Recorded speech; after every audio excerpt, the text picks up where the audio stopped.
കണ്ണൂർ മണ്ഡലത്തിന്റെ സമഗ്ര വികസനം സാധ്യമാക്കിയ 10 വർഷങ്ങളാണ് കടന്നുപോയതെന്ന് മന്ത്രി രാമചന്ദ്രൻ കടന്നപ്പള്ളി. 1600 കോടിയുടെ വികസന പ്രവർത്തനങ്ങൾ മണ്ഡലത്തിൽ നടന്നു.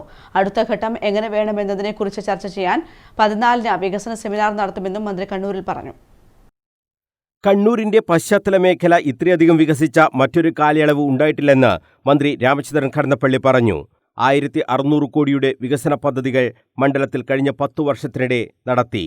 പശ്ചാത്തല മേഖലയിൽ മാത്രം 1110 കോടി രൂപയാണ് ചെലവഴിച്ചത്. മണ്ഡലത്തിലെ എല്ലാ PW റോഡുകളും മെക്കാഡം ചെയ്യുന്നതിനായി 54 കോടി രൂപയാണ് ചെലവഴിച്ചത്.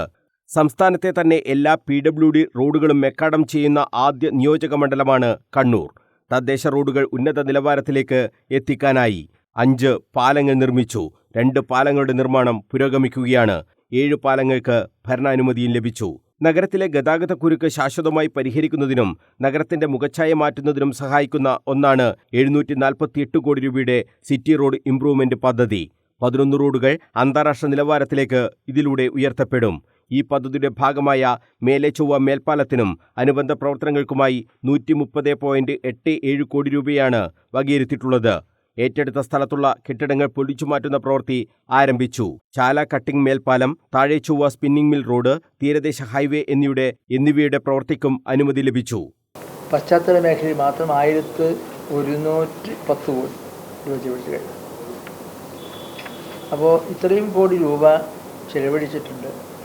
ആ ചെലവഴിച്ചതെല്ലാം തന്നെ പ്രാദേശികമായി ഓരോ ജനകീയ ആവശ്യങ്ങൾ, വികസന പ്രവർത്തനങ്ങൾ, നാടിൻ്റെ നിർദ്ദേശങ്ങളൊക്കെ കേട്ട് ഇതിനെല്ലാം പ്രാധാന്യം കൊടുക്കണം, ഇതെല്ലാം മുൻഗണന കൊടുക്കണം എന്നെല്ലാം ഉള്ളൊരു പൊതുചർച്ച ഞങ്ങൾ മാത്രം തീരുമാനിച്ചതല്ല.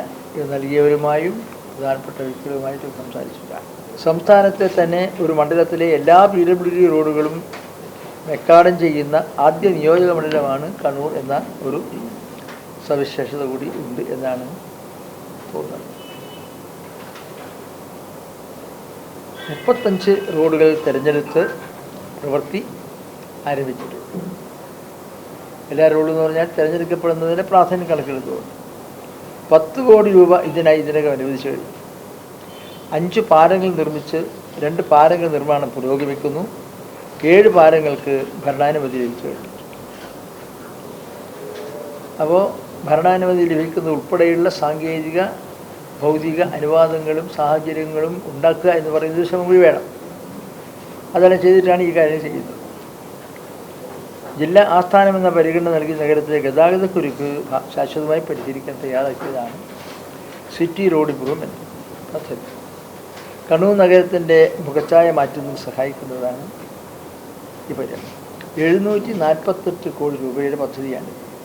പൊതുവിദ്യാഭ്യാസ സംരക്ഷണത്തിന്റെ ഭാഗമായി സർക്കാർ വിദ്യാലയങ്ങളെയെല്ലാം ഹൈടെക് നിലവാരത്തിലേക്ക് എത്തിക്കാൻ കഴിഞ്ഞു.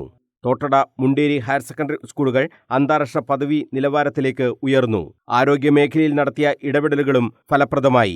പ്രാഥമിക ആരോഗ്യ കേന്ദ്രത്തിൽ ഡയാലിസിസ് യൂണിറ്റ് സംസ്ഥാനത്ത് ആദ്യം ആരംഭിച്ചത് കണ്ണൂർ മണ്ഡലത്തിലാണ്.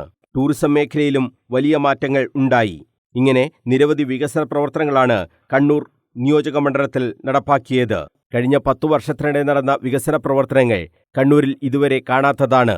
അടുത്ത 5 വർഷം കണ്ണൂർ എങ്ങനെയാകണം എന്നതിനെക്കുറിച്ചുള്ള ചർച്ച മണ്ഡലം വികസന സെമിനാറിൽ നടക്കും. ശനിയാഴ്ച രാവിലെ 10:30 കണ്ണൂർ ജില്ലാ പഞ്ചായത്ത് ഹാളിലാണ് വികസന സെമിനാർ നടക്കുക. മുൻ വ്യവസായ വകുപ്പ് മന്ത്രി EP ജയരാജൻ സെമിനാർ ഉദ്ഘാടനം ചെയ്യുമെന്നും മന്ത്രി പറഞ്ഞു. മണ്ഡലം വികസന സമിതി ചെയർമാൻ N ചന്ദ്രൻ, U ബാബു ഗോപിനാഥ് എന്നിവരും വാർത്താസമ്മേളനത്തിൽ പങ്കെടുത്തു. News bureau, Kannur.